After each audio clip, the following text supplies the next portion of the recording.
దేవునికి స్తోత్రం. మీ అందరికీ నా హృదయపూర్వకమైన వందనాలు. ఈరోజు దేవుడు నా హృదయంలో ఉంచిన ఓ మిషనరీ గురించి ధ్యానం చేసుకుందాం. దేవుని బిడ్డలారా, ఈ కడవరి దినాల్లో మన ఆత్మీయుల్లో ఉన్నటువంటి ఆత్మీయ జీవితాన్ని మనం జ్ఞాపకం చేసుకుంటూ, భక్తుల చరిత్రలో జీవితాలని ధ్యానం చేసుకుంటూ మన విశ్వాసాన్ని ఎంతో బలపరుచుకునేటువంటి దినాలు కనుక ఈరోజు పరిశుద్ధాత్మ దేవుడు నా హృదయంలో ఉంచిన మాట దైవజనుడైనటువంటి చార్లెస్ హెడెన్ స్పర్జన్ గారి గురించి ధ్యానం చేసుకుందాం. చార్లెస్ హెడెన్ స్పర్జన్ దేవుని బిడ్డలారా 1834 జూన్ 19వ తేదీన ఎసెక్స్లో గల కెల్వాడాన్లో అనగా దేవుని బిడ్డలారా లండన్ దేశంలో ఆ కెల్వడాన్ అనే ప్రాంతంలో జన్మించాడు. 17 మంది సంతానం, 17 మందిలో పెద్దవాడు స్పర్జన్. అయితే వాళ్ళ తండ్రి గారు, వాళ్ళ తాతయ్య గారు ఆత్మీయమైన మంచి గొప్ప దైవజనులు. చిన్ననాటి నుండి దైవభక్తి అనుగుణ్యతలో పెంచబడినటువంటి బిడ్డ. పెద్దవాడు 17 మంది సంతానంలో. అయితే స్పర్జన్ చిన్ననాటి నుండి వాళ్ళ తాతయ్య గారింట్లో 7 సంవత్సరాల దాకా పెరిగి పెద్దవాడయ్యాడు.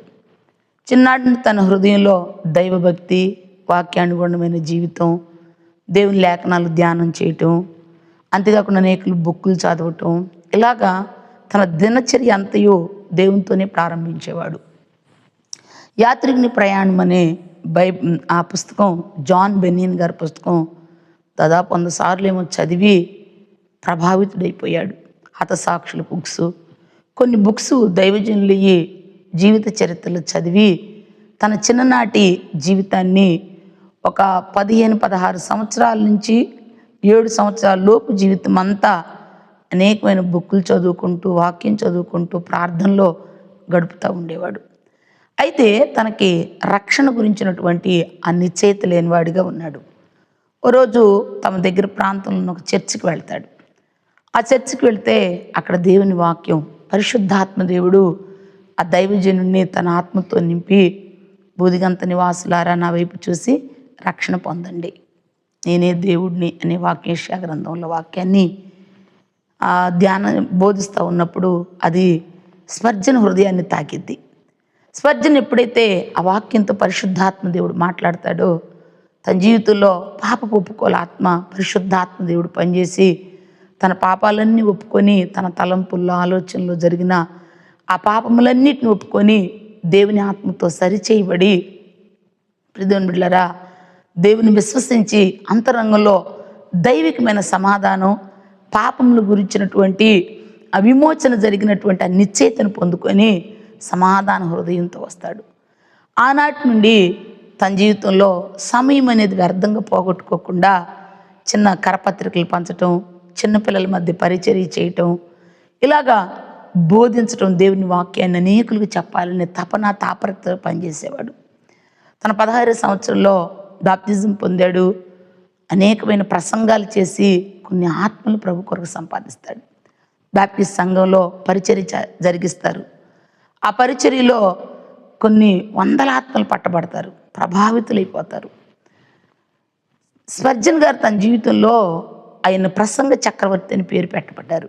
గొప్ప ప్రసంగాలు, కొన్ని బుక్స్, ప్రసంగ వేదికల బుక్స్, కొన్ని వందల బుక్స్ రాశారనమాట. పరిశుద్ధాత్మతో ఏకమైపోయి తన జీవితాన్ని దేవుని కొరకు ఖర్చు చేసుకునేవాడు. ప్రసంగ చక్రవర్తి అని ఆయన పిలుస్తుంటే తన వాళ్ళతో చెప్పేవాడంట, ప్రసంగ చక్రవర్తిని కాదు, ఈ ప్రసంగానికి, ఈ చార్లెస్ ఇలా ఉండటానికి కారణం ఎవరంటే సంఘ ప్రార్థన. సంఘం నా కొరకు చేసే ఆ ప్రార్థన బట్టి ఒక ప్రసంగికుడిని సంఘానికి తయారు చేసిందని తనెక్కడ గొప్పగా చెప్పుకోకుండా నేను ఇలా ఉండటానికి కారణం సంఘ ప్రార్థన అని చెప్పి చాలా గర్వంగా చెప్పుకునేవాడు.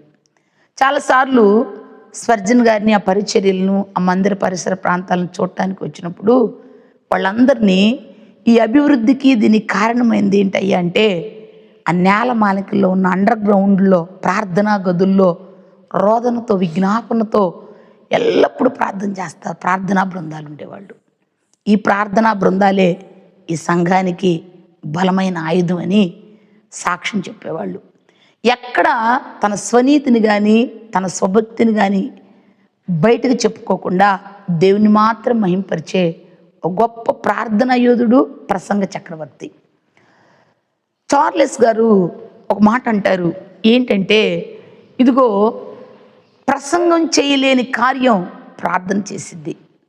నేను బాగుగా ప్రసంగం చేయొచ్చు, కానీ నేను ఎంతో భారంతో గంటల తరబడి బోధించినా జరగని కార్యం గంటల తరబడి ప్రార్థనలో జరిగిద్దని ప్రార్థనకి సంఘాన్ని పురికొల్పేవాడు. ప్రార్థన నేర్పేవాడు. సంఘమంతా ప్రార్థనాత్మతో నింపబడి సంఘంలో ఉన్నటువంటి వ్యక్తులు కూడా ప్రార్థనా పరులుగాను ప్రసంగించే వారికి తయారైపోతారు.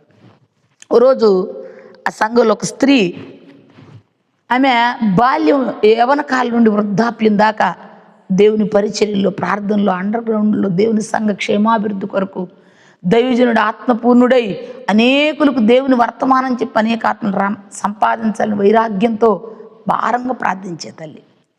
రోజు ఎక్కడ కనపడ్డ అందరికి సువార్త చెప్తూ ఉంటుందంట. రోజు ఆమెకి వృద్ధాప్యం వచ్చినప్పుడు కత్తి మంది దృష్టి వచ్చి మనుషుల్ని సరిగా గమనించుకోలేని పరిస్థితి వచ్చింది.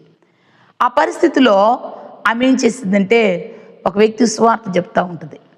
పక్కన ఉన్నటువంటి వ్యక్తులు అంటారు, మా అమ్మ చెప్పి అయిపోయిన తర్వాత ఆమెను వ్యంగ్యంగా మాట్లాడతారు. ఏమని మాట్లాడతారంటే, మా అమ్మ ఇప్పుడు దాకా నువ్వు ఎవరికి సువార్త చెప్పావు? ఓ చెక్క బొమ్మ చెప్పావు. నీకు అర్థమైందా? నువ్వు మనుషులు చెప్తున్నాను ఫీల్ అవుతున్నావు, కానీ నువ్వు చెప్పింది ఎవరికో తెలుసు, ఓ చెక్క బొమ్మకి అంటారు. అప్పుడు ఆ తల్లి అంటుంది, అయ్యా, దేవుని సువార్త వింటున్నా కానీ మనుషులు చెక్క బొమ్మలాగా మిగిలిపోయారు, చలనం చైతన్యం లేకుండా. ఓ చెక్క బొమ్మ కన్నా నా హృదయంలో ఉన్న క్రీస్తు సువార్త ప్రకటించుకున్నాను సంతృప్తి నాకు ఉందయ్యా. ఆ చెక్క బొమ్మ కన్నా వినిద్ది అని మనసుతో నేను చెప్పాలి అంటది. అప్పుడు ఆ వ్యక్తి సిగ్గు తెచ్చుకొని ఆ తల్లిగారి మాటలకి మారు మనసు పొందుతాడు. ఇప్పుడు దేవుని బిడ్డలారా, దేవుని సన్నిధిలో చార్లెస్ స్పర్జన్ గారు చేసినటువంటి పరిచర్య ఎంత అమోఘమైందో. ఎంతమంది వందల మంది ప్రసంగికులు ఆ బుక్స్ చదివి దేవుని రాజ్యం కట్టడానికి సిద్ధపడ్డారు. దైవజనుడు అయినటువంటి డిఎల్ మూడీ గారు మొట్టమొదటి సువార్త ప్రకటనకి ఇంగ్లాండ్ వెళ్ళినప్పుడు, ఇంగ్లాండు వెళ్ళి ఆ ప్రకటన ఆ పరిచర్యలు ముగించుకొని మరలా అమెరికా వస్తే అక్కడున్న దైవజనులందరూ కలిసినప్పుడు మూడీ గారిని అడుగుతారు, మీరు చార్లెస్ స్పర్జన్ గారి ప్రసంగాలు విన్నారా? మీరు అక్కడికి వెళ్ళి చూసారా అంటే డిఎల్ మూడీ గారు ఒక మాట అంటారు, చార్లెస్ స్పర్జన్ గారి ప్రసంగాల కంటే ఆ ప్రార్థనాత్మ ఎంత గొప్పదో, ఆ ప్రార్థన ఎంత ప్రభావితం చేసిందోనని డిఎల్ మూడీ గారు సాక్ష్యం చెప్తాడు. దేవుని బిడ్డలారా, స్పర్జన్ గారు ఒక 20,000 మంది పట్టి ఒక మందిరంలో ప్రేయర్ ఏర్పాటు చేస్తున్న ప్రజలు సమూహాలుగా మందిరాలకు వచ్చి మారు మనసు పొంది, బాప్తిజం పొంది, పాపక్షమాపణ పొంది, రక్షణని చేతులు ఎదుగుతున్న టైంలో తన జీవితంలో ఎన్నో పరిస్థితులు ఎదుర్కొన్నాడు. మందిరం ఆ 2వ ప్రపంచ యుద్ధంలో ఆ మందిరం అంతా కాలిపోయింది. కొంతమంది చనిపోతారు, కొంతమంది క్షతగాత్రులు అయిపోతారు, చాలామంది విమర్శిస్తారు, ఎన్నో విధాలుగా ఆటుపోటు మాటలకు గురైపోతారు.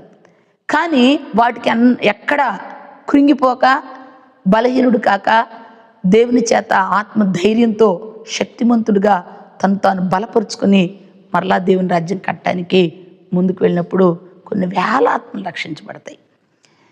ఈ అభివృద్ధికి తన జీవితానికి ఈ గొప్పతనానికి కారణం ఏంటి అంటే, చార్లెస్ స్పర్జన్ గారు చెప్తారు,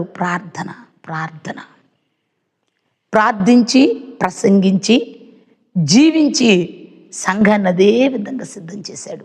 ఈ కడవరి దినాల్లో ప్రసంగాలు అధికమైపోతున్నాయి, ప్రార్థనా పరులు తక్కువైపోతున్నారు. ఒకప్పటి కాలంలో ఎక్కడ చూసినా ప్రార్థనా పరులు గుంపులుగా కూడుకొని ప్రార్థించేవాళ్ళు.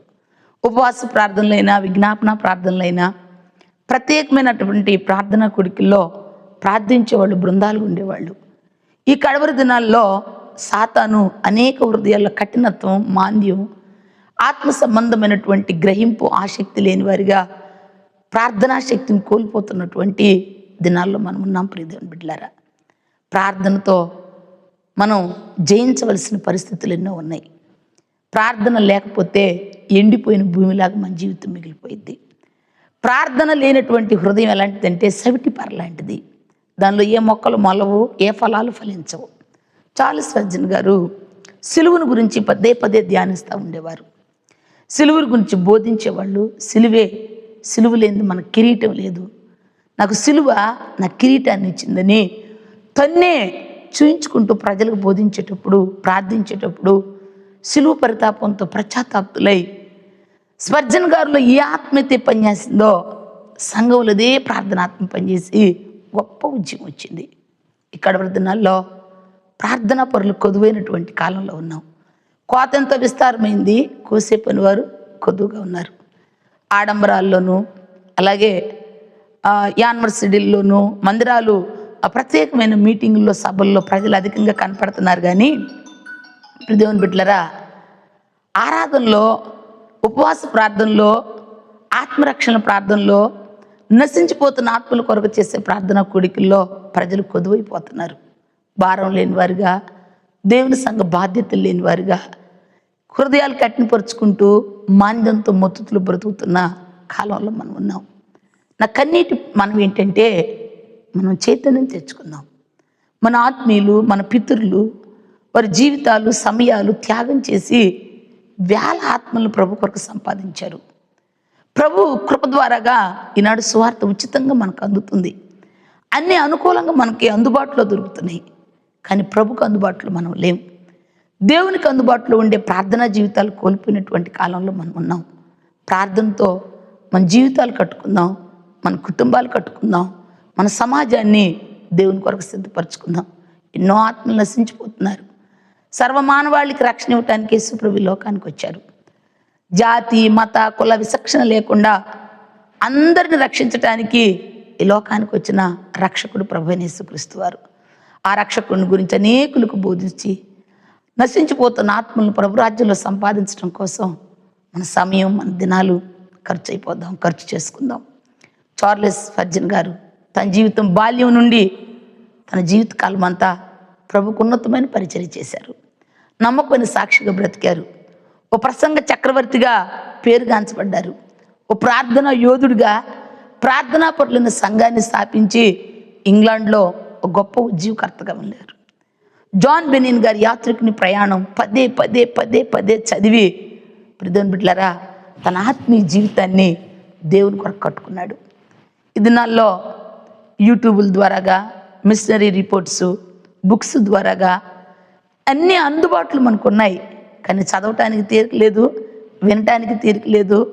వ్యర్థంగా సమయాలన్నీ వెళ్ళబుచ్చుకుంటూ ఆధ్యాత్మికత లోతులో నడిపించబడలేని స్థితిలో ఉన్నాం. ప్రార్థనా కాలాలున్నా, సమయాలు గడుస్తున్నా, ఎంత శబ్దాలు వినబడుతున్నా, ప్రార్థనా దినాలు నేను తెలిసినా కానీ ప్రవేశించటానికి ఎలాగున్నారంటే వెళ్ళలేని సోమరితనం.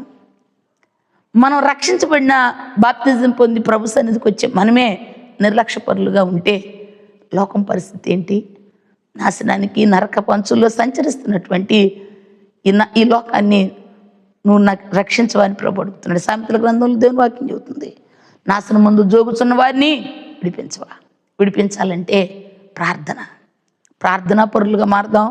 ప్రార్థనా పరులను సిద్ధం చేద్దాం. మన పితరుల కాలంలో వచ్చిన ఉజ్జీవాన్ని మన కాలంలో చూద్దాం.